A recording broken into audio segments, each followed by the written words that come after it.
এতিয়া ৰাতিপুৱা 4:30 বাজিছে আৰু মই দৌৰিবলৈ যাবলৈ সাজু। ঠাণ্ডাৰ দিন এটা কল্পনা কৰকচোন। ৰাতিপুৱা 5 বাজিছে, ঠাণ্ডাৰ দিন, বিচনাখন আৰু কম্বলখন গৰম হৈ আছে, বাহিৰত ঠাণ্ডা আৰু আন্ধাৰ। গোটেই চহৰখনে শুই আছে। মনটোৱে কয় শুই থাক, নালাগে যাব। বিচনাখনে টানি ধৰে আৰু অলপ শুই ল, ঠাণ্ডাৰ দিন। কিন্তু তথাপিও মই উঠোঁ আৰু ৰেডি হওঁ। কিন্তু কিয়? এই প্ৰশ্নটোৰ উত্তৰতে আছে লিডাৰশ্বিপৰ সবাতকৈ ডাঙৰ পাঠ। মটিভেশ্যন বনাম কমিটমেণ্টটো যি এখন যুদ্ধ সদায় বিভিন্নজনৰ মনত চলি থাকে, সেই যুদ্ধখন মোৰ মনতো তেতিয়ালৈকে চলিছিল যেতিয়ালৈকে মই তাৰ এটা উপায় বিচাৰি পোৱা নাছিলোঁ। তাৰপিছত কেতিয়াও আৰু মটিভেশ্যনৰ কাৰণে মই অপেক্ষা কৰি ৰৈ থাকিবলগীয়া হোৱা নাই। বিভিন্ন কোম্পানী, চৰকাৰী কাৰ্যালয় আৰু অফিচৰ যিসকল মেনেজাৰ আৰু লিডাৰে কাম কৰে, তেওঁলোকৰ বহুতেই মটিভেশ্যনৰ কাৰণে ৰৈ থাকে। যেতিয়া মন যাব তেতিয়া কৰিম, মটিভেশ্যন লাভ কৰিলে কৰিম এইবুলি। আৰু তেওঁলোকৰ ক্ষেত্ৰত এটা ডাঙৰ সমস্যা হ'ল এনেধৰণৰ কাম কৰাৰ, সিদ্ধান্ত লোৱাৰ পৰিস্থিতিবোৰ বিভিন্ন সময়ত দেখা দিয়ে। আৰু প্ৰায় প্ৰতিদিনে তেওঁলোকে এনেধৰণে ৰৈ থাকে কিছুমান কাম কৰিবলৈ। তাৰ ফল হয় এনেধৰণৰ প্ৰয়োজনীয় কিছুমান কথা বতৰা নপতা, কঠিন কিন্তু প্ৰয়োজনীয় কথা বতৰাবিলাক নপতা, কামৰ ষ্টেণ্ডাৰ্ড তললৈ যাবলৈ দিয়া, দায়িত্ব লোৱা কামটো পিছলৈ পেলাই থয় ইত্যাদি ইত্যাদি। আপুনি যদি অসমৰ বিভিন্ন চৰকাৰী অফিচ, বেংক বা কৰ্পৰেট বা ৰাজহুৱা খণ্ডৰ অফিচলৈ কিবা নহয় কিবা কামত গৈছে, তেতিয়াহ'লে এনেধৰণৰ পৰিস্থিতিৰ মুখামুখি আপুনি কেতিয়াবা নহয় কেতিয়াবা নিশ্চয় হৈছে। এনেদৰে মটিভেশ্যন বা অনুপ্ৰেৰণা লাভ কৰিলে কামবিলাক কৰিম বুলি ৰৈ থাকিলে এটা ডাঙৰ সমস্যা হয়। সেয়া হ'ল মটিভেশ্যন বা অনুপ্ৰেৰণা আহে আৰু গুচি যায়। ই স্থায়ী নহয়। তেতিয়াহ'লে স্থায়ী কি? কমিটমেণ্ট। কমিটমেণ্ট স্থায়ী। যদি আপুনিও এনেধৰণে মটিভেশ্যনৰ ওপৰত ভৰসা নকৰি নিজৰ কামবিলাক কৰিব খোজে আৰু খুব ভাল ষ্টেণ্ডাৰ্ড এটা ৰাখি কৰিব খোজে, তেতিয়াহ'লে আপোনাক লাগিব দ্য 5 AM ষ্টেণ্ডাৰ্ড। এইটো সেই কমিটমেণ্টৰ নাম আৰু ইয়াৰ 3টা ভেটি বা ফাউণ্ডেশ্যন আছে।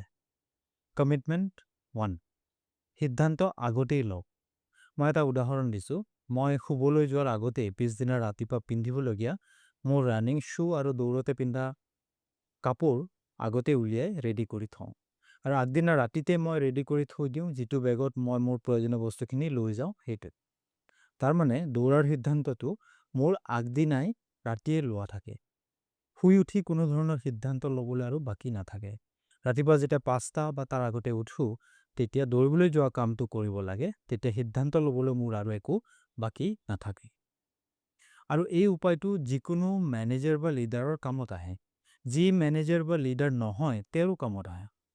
লিডাৰ এজনে মূল্যবোধ, ষ্টেণ্ডাৰ্ড, টান কথা বতৰা ইত্যাদিৰ ক্ষেত্ৰত যি সিদ্ধান্ত ল'বলগীয়া হয়, সেয়া তেওঁ আগতে, বহুত আগতে নিজে যেতিয়া শান্ত হৈ থাকে তেতিয়াই লয়। এনে ঘটনা ঘটাৰ মুহূৰ্তত তেওঁ সিদ্ধান্ত নলয়। যি মেনেজাৰে আগতে সিদ্ধান্ত লৈ থয়, তেওঁ সমস্যা বা প্ৰেছাৰৰ মুখামুখি হ'লেও কামটো ঠিকমতে বা ঠিক ধৰণে এক্সিকিউট কৰিব পাৰে। আনহাতে যি মেনেজাৰে ঘটনা এটা ঘটা বা সমস্যা এটা সংঘটিত হোৱাৰ মুহূৰ্তত সিদ্ধান্ত লয়, তেওঁ সাধাৰণতে সমস্যাটো আওকাণ কৰে আৰু কৰিবলগীয়া কামটো এভইড কৰে বা আওকাণ কৰে। কমিটমেণ্ট 2, সাজু নোহোৱাকৈ আৰম্ভ কৰক। মই এতিয়ালৈকে যিমান দিন দৌৰিছোঁ, এবাৰো 5টা বজাত সাজু যেন অনুভৱ কৰা নাই। সাজু হোৱা নাই যেন অনুভৱ কৰাৰ পিছতো কিন্তু মই দৌৰিবলৈ সদায় ওলাই যাওঁ। সাজু হোৱাৰ নিচিনা লগাটো এটা অনুভৱ আৰু বা আমি ফিলিং বুলি কওঁ তাক। আনহাতে ডিচিপ্লিন হ'ল এটা সিদ্ধান্ত। লিডাৰশ্বিপৰ ক্ষেত্ৰত এই কথাটো আপোনাৰ কেতিয়াবা কামত আহিব। কেতিয়াবা আপুনি কিছুমান কঠিন বা টান কথা বতৰা নিজৰ টীমৰ লগত বা আন কাৰোবাৰ লগত পাতিব লাগিব। সেই কামটো কৰা নহ'ব যদি আপুনি সাজু যেতিয়া হ'ম, তেতিয়া এই কামটো কৰিম বুলি ৰৈ থাকে। আপোনাৰ প্ৰায়ে মই এতিয়া এই কথাটো পাতিবলৈ সাজু নহয় যেন লাগিব পাৰে। তাৰোপৰি যদি আপুনি এটা নতুন ষ্টেণ্ডাৰ্ড ঠিক কৰিব বিচাৰে, কোনোবাই ভালদৰে কাম কৰা নাই, সেয়া ঠিক কৰিব বিচাৰে বা কাৰোবাৰ এটিটিউড ঠিক কৰিম বুলি ভাবিছে, তেতিয়াহ'লে সেইবিলাক কৰিবলৈ আপুনি আনৰ লগত কিছুমান কঠিন বা টান কথা বতৰা পাতিবলগীয়া হ'ব। যদি আপুনি সাজু হোৱা নাই যেন অনুভৱ কৰি ৰৈ থাকে, তেতিয়াহ'লে এই কথাবিলাক আৰু হয়তো কেতিয়াও পতা নহ'ব। সাজু হোৱাৰ অনুভৱটো আহে কাম আৰম্ভ কৰাৰ পিছত, আগত নহয়। আপুনি ভাবি চাওকচোন, খেতিয়ক এজনে যদি বৰষুণ আহিব যেতিয়া প্ৰয়োজনীয় পানী জমা হ'ব, তেতিয়া মই ধান খেতি কৰিম এই বুলি তেওঁ ৰৈ থাকে, তেতিয়াহ'লে সেই মুহূৰ্তত ৰুবলৈ হয়তো জোখৰ কঠীয়া হাতত নাথাকিব আৰু সময়টো ইতিমধ্যে পাৰ হৈ গুচি যাব। তেওঁ বৰষুণ নিদিলেও ভৱিষ্যতে বৰষুণ দিব বুলি আগতে কঠীয়া পাৰে আৰু কঠীয়াবোৰ এটা নিৰ্দিষ্ট জোখলৈ ডাঙৰ কৰি লয়। বৰষুণ দিলে পথাৰ সাজু হ'লে তেতিয়া কঠীয়া নাপাৰে। কমিটমেণ্ট 3, নিজৰ ষ্টেণ্ডাৰ্ডক ৰক্ষা কৰক। সবাতকৈ বিপদজনক মুহূৰ্ত কোনটো জানেনে? বিপদজনক সময়টো আপুনি কাম এটা আৰম্ভ কৰাৰ বা শেষ হোৱাৰ সময়টো নহয়। আটাইতকৈ বিপদজনক সময়টো হ'ল সেয়া যেতিয়া আপুনি প্ৰথমবাৰৰ বাবে কিবা এটা ৰেহাই দিয়ে।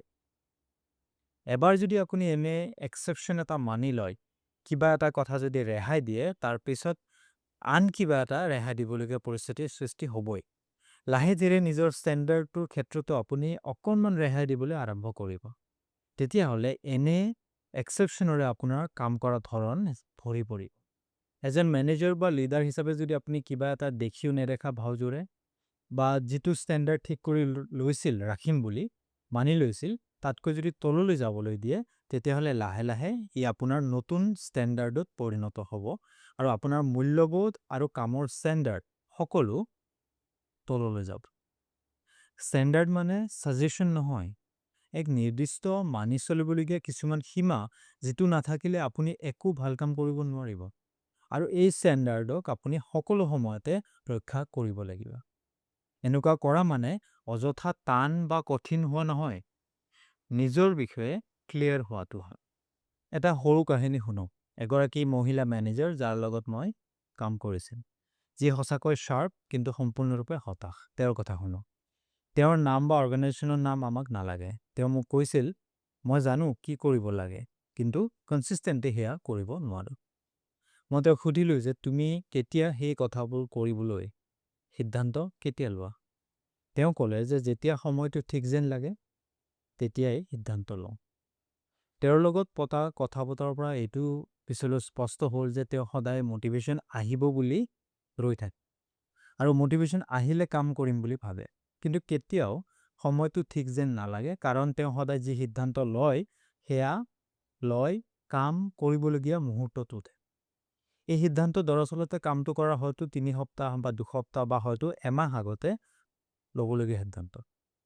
তেওঁৰ লগত 3 সপ্তাহমান কথা বতৰা পতাৰ পিছত, কেইবাটাও কাউন্সেলিং ছেশ্যনৰ পিছত আৰু বিভিন্ন কথা বতৰা ঠিক ঠাক কৰি লোৱাৰ পিছত তেওঁ বহু মাহ ধৰি আওকাণ কৰি থকা পিছলৈ পেলাই থোৱা দুটা টান কঠিন কথা বতৰা দুজন মানুহৰ লগত পাতিলে আৰু পাতি শেষ কৰিলে।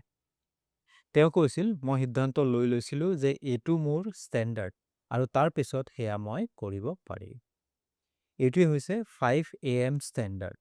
দৌৰৰ বিষয়ে নহয়, নিজৰ বিষয়ে। গতিকে আপোনাৰ বাবে আপুনি মন কৰিবলগীয়া কথাটো হ'ল আপোনাৰ নিজৰ 5 AM ষ্টেণ্ডাৰ্ড কি? আপুনি কেতিয়া ল'বলগীয়া সিদ্ধান্তবোৰ লয়? ঘটনাটো ঘটাৰ বহুত আগতে, শান্তিৰ মুহূৰ্তত নে কেতিয়া? আৰু নিজৰ এনে ষ্টেণ্ডাৰ্ডটো আপুনি সদায় ৰক্ষা কৰেনে? আপুনি কি ভাবে কমেণ্টত জনাব। যদি আপোনাৰ অৰ্গেনাইজেশ্যনত এনে লিডাৰ্ছ গঢ়িব বিচাৰে, ডেছক্ৰিপশ্যনত মোৰ কণ্টেক্ট লিংক আছে, কথা পাতোঁ। মোৰ নাম বিকাশ কলিতা। অহা সপ্তাহত আকৌ লগ পাম।